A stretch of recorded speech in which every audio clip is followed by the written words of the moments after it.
नमस्कार.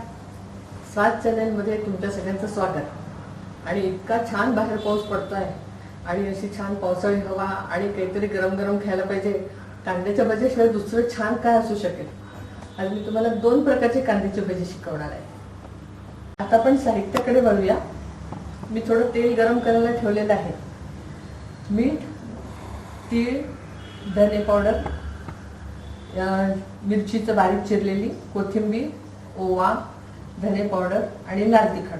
आणि हे कांदे मी त्यांचे लांब कापून घेतले आहेत आणि काही असे चौकोनी कापून घेतले आहेत. आणि बेसन, हे सगळं आपल्याला आता लागणार आहे. मी थोडा खायचा सोडा ठेवलाय, त्याचे मी तुम्हाला एक वेगळा प्रकार सांगणार आहे. अर्धा चमचा मीठ या लांब कांद्यांमध्ये टाकलेला आहे आणि अर्धा चमचा मीठ बारीक चिरलेल्या कांद्यांमध्ये टाकलेला आहे. ह्याच्यात आता 1 चमचा तीळ, दोन्ही ह्याच्यात मी 1 चमचा तीळ घालते. नंतर 1 चमचा ओवा घालते आहे. ओवा घातला म्हणजे आपण जे बेसन कांदे वगैरे खातो ते पचण्याची जिऱ्याची पावडर टाकलेली आहे. दोन्ही ह्याच्यात पाव चमचा. बाकी सगळं साहित्य मी दोन्ही ह्याच्यात सारखं घालते. पाव चमचा धने पावडर. नंतर त्यांची मिरची आहे ही फक्त आपण बारीक चिरलेल्या कांद्यांमध्ये घालतोय. लांब कांद्यांमध्ये मी ही मिरची घातलेली नाही आहे. आणि आता दोन्ही ह्याच्यामध्ये कोथिंबीर भरपूर घाला, छान रंग येतो, स्वाद येतो.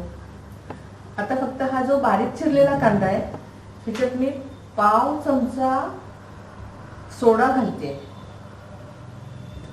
आणि नंतर हे जे लांब चिरलेले कांदे आहेत त्याच्यात आपण नंतर काय टाकते ते सांगतो तुम्हाला. आधी आपण हे सगळं छान असं कालवून घेऊ. आणि ह्याच्यात मी बेसन घालते.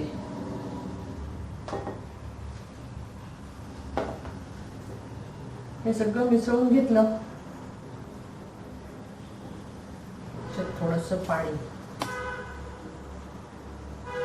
पाणी अगदी मापाने थोडं थोडं घालायचं.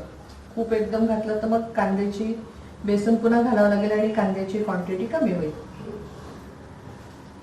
असं छान भरपूर कांदे आणि थोडं बेसन असं हे आपण आता भिजवून घेतलेलं आहे. बाजूला ठेवते. नंतर या कांद्यांमध्ये आपण चांगला 1 चमचा भरून तिखट घालणार आहोत. कांदे तसे चवीला गोडसर असतात. हे सुद्धा आता सगळं छान मिसळून घेते मी. त्यात पुन्हा साधारण 2-3 चमचे बेसन घातलंय मी. सगळं मिसळून झालं की मग कसं लागतं तसं पाणी घालायचं, कारण कांद्याला पाणी सुटत राहतं.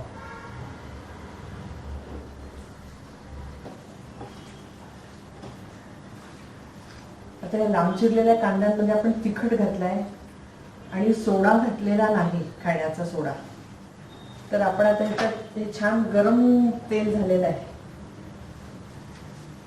हे मोठा चमचा भरून तेल त्याच्यावर आपण घालणार आहोत. छान असं गरम झालेलं खळखळ उकळलेलं तेल आपण त्याच्यावर घातलंय.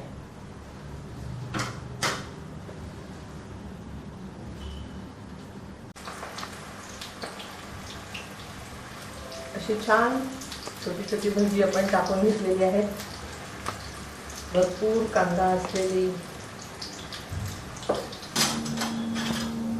छान गुलाबी रंगावर तळलेली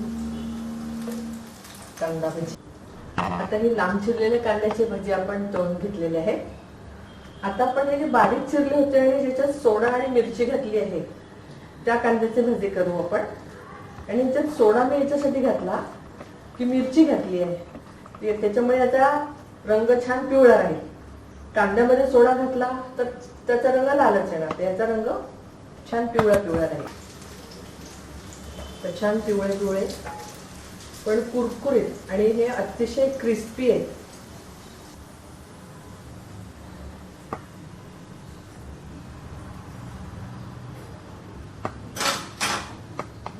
कांदा भजी खायला रेडी आहे. आता याच्यात मी टोमॅटो सॉस टाकलाय. तुम्ही चिंचेच्या सॉस बरोबरही खाऊ शकता, पुदिन्याची हिरवी मिरची हिरव्या चटणी बरोबरही खाऊ शकता. त्याच्यासोबत छान गरम गरम कॉफी आणि आल्याचा चहा, जे आवडेल त्याचे घ्या आणि कांद्याच्या भज्यांचा स्वाद घ्या. नक्की करून बघा, तुम्हाला नक्की आवडेल. आवडलं की लाईक करा, शेअर करा आणि सबस्क्राईब करा. आणि ह्याच्याविषयी तुमच्या कसे झाले तुमचे भजे आणि तुम्हाला काय वाटतंय याच्या कमेंट्स आम्हाला कॉमेंट बॉक्समध्ये नक्की पाठवा. आम्ही वाट बघतोय. धन्यवाद.